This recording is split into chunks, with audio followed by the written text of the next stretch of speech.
The effort that disabled people put into having sex, you have no idea. I do pass out pretty frequently, so that can be a little bit tricky, especially when orgasming. As many braces as you could possibly think of. Not very sexy, but they do the job. I don't really want to totter down to hospital in my lingerie with a dislocated hip. I actually think that disabled people are having better sex than non-disabled people, so that's it. My family are gonna watch this. To be fair, my mum will just give me a high five. Hi everyone, and happy Sexual Health Week. That is right, here in the UK it is Sexual Health Week, and the theme is disability and sex. And I could not have been more excited when I heard about this theme. As you may know, I am a sex educator here on YouTube and I love talking about sex, have a whole podcast about sex. I'm also an ambassador for Brooke, who are a sexual health charity for under 25s here in the UK, and you can head to their website to find loads of resources and content around sex and disability for Sexual Health Week. And also, since I was 7 years old, I've had ulcerative colitis, which is a chronic illness. At the beginning of 2018, I became disabled. Basically, I had surgery to remove my colon and I now have a stoma bag. So combining my love for sex education and my passion for talking about these things, and then my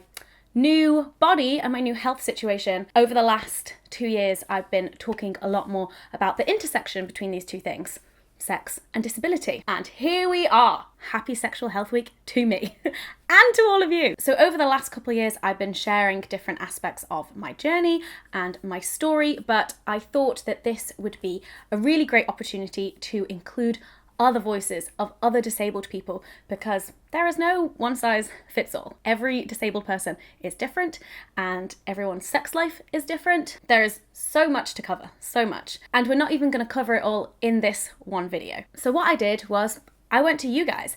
I went to my audience because I know a lot of you also care deeply about these things, and I asked if any of you were willing to share your story about sex and disability. Thank you so much to everyone who sent in video clips.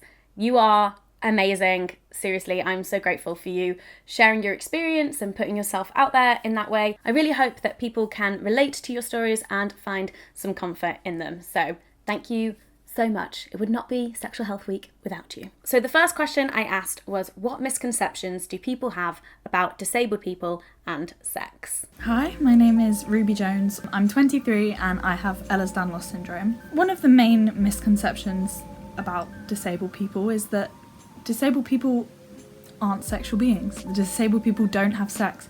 And this is just so not true, and it's so frustrating. I think that the main misconceptions that people have are that we're asexual, that we don't want sex, we can't have sex. For me personally, because I'm a wheelchair user, when I was on dating apps, the first thing that some guys would ask was, can you have sex? My name is Ambrosia, I'm 19 and I have fibromyalgia. The most common misconception about my disability and sex is that we are in too much pain for it and that it'll hurt us. My name is Morgan Peshek, I'm 22 years old, I'm non-binary and I'm multiply disabled. I am autistic, I have mental health difficulties, namely anxiety and depression, and I have hypermobile joints. I think one of the biggest misconceptions that people have about disability and sex is that either disabled people don't have sex, or when they do, it's really gentle and careful and tame.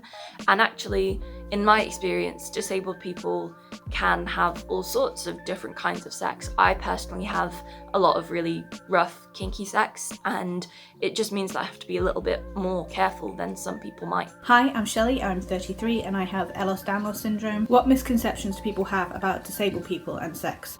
That we either don't want it, don't like it, or should be ever so friggin' grateful to the person who decides to have sex with us. My name is Sam Cleesby.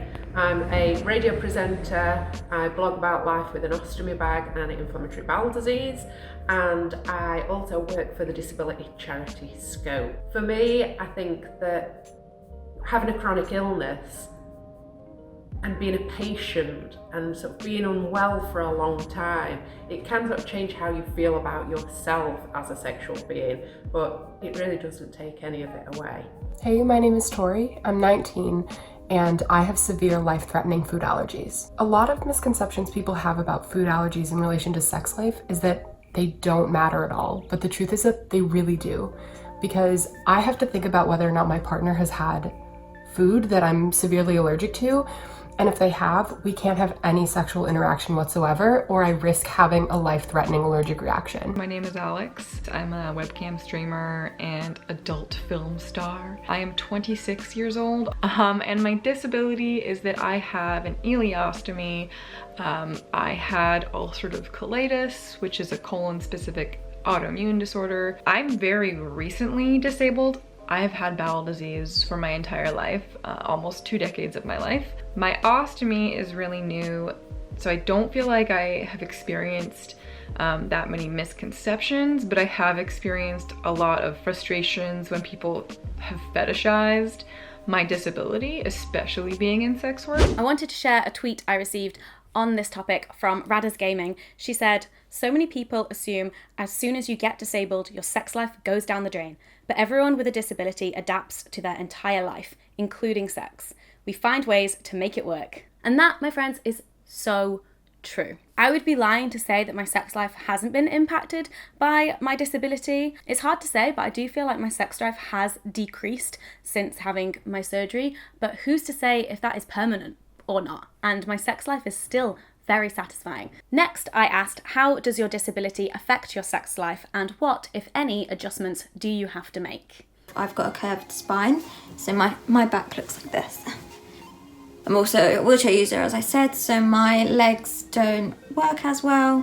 And so for me, sex is about like kind of finding the right position that feels comfortable, that doesn't hurt me. My disability affects my sex life in that I can't have sex as frequently as I want to because some days the pain is just too bad and I can't get out of bed. The thing that has the biggest impact for me and my sex life is probably my mental illness, because when you're depressed, you just don't want a bone. I also have to be vigilant about what sensory inputs are gonna happen, because being autistic, there are some things that can really make my skin crawl. I've been known to take my own lube to hookups just so that I know that it's a lube that I can cope with. Hi, it's Liz. I'm 23 and my condition is Ehlers-Danlos syndrome type 3. My disability means I can dislocate or sublux my joint at any point, especially when it's doing something physical like sex. I put a pillow under my hips so that it doesn't feel like it's being crushed. If I have really bad joint days, I put those certain joints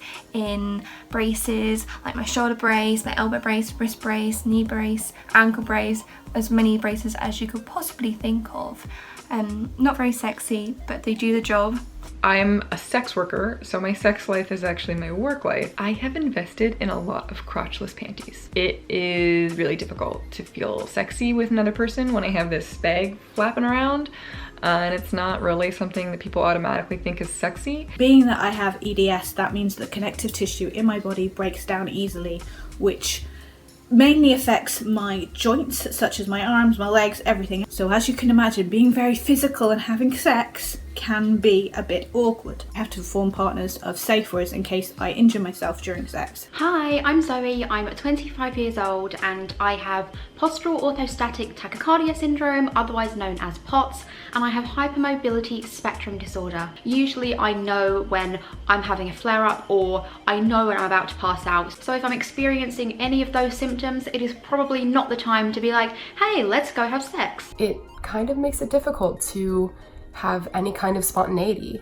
or participate in hookup culture because it's a huge risk, and it's kind of hard to go up to someone and be like, hey, what have you eaten in the last 6 hours? Because I don't want to die today. Some of the adjustments that I've had to make with my sex life are sometimes I'll have to be careful. I can't do anything too rough all the time because my hips and my knees can dislocate, so I have to be careful about that. I have a form of cerebral palsy called hemiplegia affecting my right side.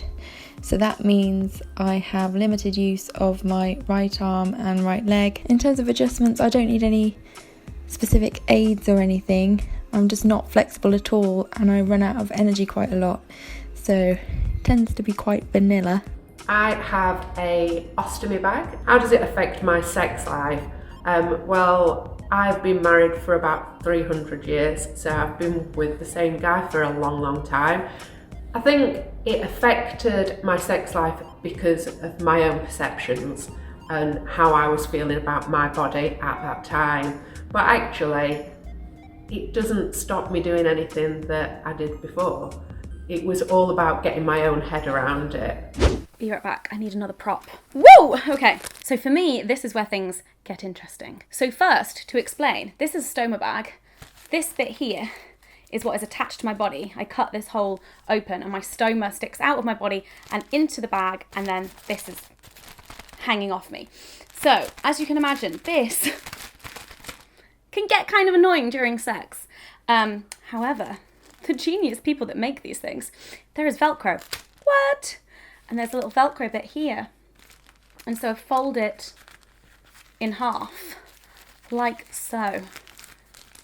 And so during sex, that means that it is just slightly more tucked away. A couple things that have changed with having stoma is that spontaneous sex is a bit more difficult. Like, I have to make sure that the bag is empty before having any sexy times. So I have to go to the toilet and empty the bag, but a lot of people have to go to the toilet before sex, so that's kind of fine. And then the other thing is that butt stuff is just off the table. Nada, nope, cannot go there. But again, I never really did much butt stuff beforehand, so it doesn't feel like a loss. Well, it kind of feels like a loss because now I'm like, oh damn, now I never will. But what are you gonna do? And then in terms of adjustments, one of the fun things that I have been investing in is crotchless underwear. Oh yeah, you heard right. Little sexy numbers like these. I don't even know if you can like tell what that is. But it's just like a full bodice thing, and then it's crotchless. So it basically keeps the bag down and out of the way, and I don't even think about it, and you still have access all areas. And then this thing is actually specifically made for people with stomas. So it actually just goes around your waist like that. So it just covers up the stoma bag, and it has this little pouch for it. So you stick the little stoma bag in there and you're good to go. And also this is really soft. This is probably like one of my favorite ones because you don't even really notice it's there. It's just like a band that's going around your waist. The next question I asked was, what do you wish people knew about disability and sex?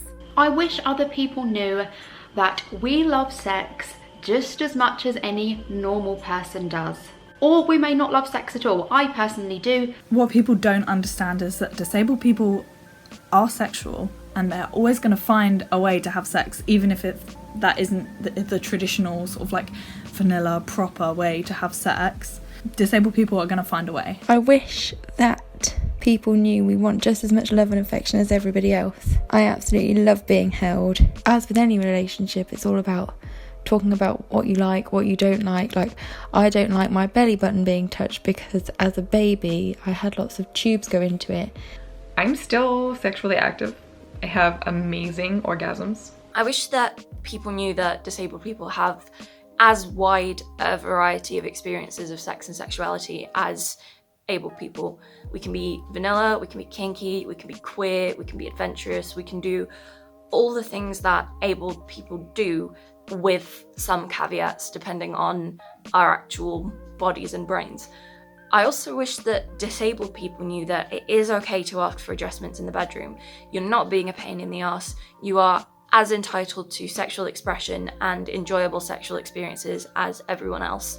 And it is worth the time that it takes and the vulnerability that it takes to say, hey, look, I need this extra little bit of help, or we can't do X or Y. I wish people knew that people with disabilities do have sex and enjoy it. I know for me that I really like and enjoy having sex as I get to escape that I'm actually disabled for a bit. And yeah, I don't know if that makes any sense. You get to forget who you are for a bit and just feel normal. I think the main thing that I really just want people to know is that just because people are disabled, it doesn't mean they're not having sex. The effort that disabled people put into having sex, you have no idea. Having good communication about sex, talking about what you want to do to each other before you're actually having sex is also really hot. And you learn to do that while being disabled. You learn you have to be completely open with somebody. I wish people knew that some of us like it rough too. Like, Not all of us need vanilla sex, and please rough me up. Like, just because I'm disabled doesn't mean I don't like to have a little bit more fun. So this isn't exactly what I wish people in general knew, but actually what I wish health and medical practitioners knew, which is kind of like what everyone else has been saying, is that disabled people are also sexual beings and they might want to have sex. And so if you have a patient, be proactive in bringing up sex with your patients. And if you have a disabled or chronically ill patient, just because they're not bringing up the topic of sex or asking you questions about sex doesn't mean that they don't want to know about it. I would love if doctors and nurses actually brought that up, because the disabled person might feel too shy to bring it up or not know what to ask. And if the doctor or nurse didn't make any assumptions about the fact that they might not be interested, they could just bring it up and just be like, hey, would you like to talk about how your disability affects your sex life? I think that would be really helpful. For me, it was actually my dad that brought it up with my nurse, because I was too ill to be having those conversations, and also I was too embarrassed to bring it up. But my dad was just right in there because he knew that it was important to me, and my dad was the one that asked the nurse about it. But I maybe would have been saved that embarrassment if the nurse had brought it up herself. But thank you, Dad. And then I also wanted to ask, what is the best thing about your sex life? The best thing about my sex life, as cheesy as it is my husband. I think for me, having someone that I can trust, who knows my limits, he makes my sex life just absolutely fantastic. The best thing about my sex life is that I get to have these really amazing, trusting, developed relationships with people that I'm gonna be engaging with sexually. And so there's a lot of trust and there's a lot of comfort knowing that I'm safe. For me, this is one of the best things about my sex life, is that it's forced me to explore other options. So toys, for example, dirty talk, and how they can be equally as sort of satisfying and arousing. I think the best thing about my sex life is that I'm with the love of my life, and I know that's what my kids do, but it's true. It's about respect and love and comfort. And the best thing about it all is that my boyfriend doesn't see my disability at all. He sees me. It doesn't matter that I only use one hand, which is my left hand, to stroke his hair or give him a massage. When I masturbate, when I get naked on camera, when I get naked for a person and am intimate with a person, it feels like an act of rebellion. Like I'm saying fuck you to beauty standards, which also feels really good. I feel like I'm more in love with and in touch with my body than I have ever been. I think the best thing about my sex life is that it varies. In a way, you actually become quite experienced, maybe more than the average non-disabled person, because of how much you try and figure out. And the best thing about my sex life is that I'm young and I'm exploring, and I can just, have fun without worrying too much, girls, boys, at all, regardless of my disability and who I am, and just kind of having a good time. For me, the best thing about my sex life is that it makes me happy, and I get to forget that I'm disabled. I get to really connect with my partner on a physical level, and it makes me feel that I'm a normal 23-year-old. The best thing about my sex life is probably the kinky stuff I do, primarily because it's fun, but also it provides me with a lot of sensory experiences that I find really enjoyable and beneficial as an autistic person. It helps me practice my communication skills. What is the best thing about your sex life? That I don't give a feck. Or I try not to anyway. I'm still learning this. I've learned that I no longer have time or the energy to give to people who think that my illness or my disability is a fetish, or that I am a pushover or an easy mark for somebody who just wants to get laid and doesn't give a damn about the other person. I will no longer put up with gaslighters who blame bad sex on my lack of energy and my lack of willing to get in and do things. No, sod off. For me, I love all my new sexy lingerie. Like, I probably wouldn't have gone out and like bought those things if it wasn't for having a stoma. So that's amazing. That's like a thing that I get now that I probably wouldn't have thought of if I was able-bodied. And then I guess the silver lining to everything that happened last year, because I was so weak coming out of hospital and recovering from surgery, it kind of meant that me and my partner had to just take things back, just like really back to basics, start from scratch, really like get to know my body and its limits and what I liked and what I didn't like and what I could do and what I couldn't. And so being able to like go back to basics in a relationship that you're like so familiar with, and then not making any assumptions and just starting from scratch, like I'm very grateful for that experience. And I would recommend to any couples in long-term relationships, just have a session where you just literally start from scratch again, where you pretend like you don't know that person's body at all and just as if it is a blank canvas. So that was really cool, and it definitely has deepened the connection between me and my partner, I would say. So there you have it. Once again, thank you so much to everyone who sent in their clips and shared their experiences. I am so grateful, and I really hope that you enjoyed this video. Please give it a thumbs up if you did, and let me know your answers to those questions in the comments. I would love to hear what you have to say if you are disabled or if you have a chronic illness. Make sure you subscribe and hit that notification bell so you don't miss another video, and happy Sexual Health Week. Bye!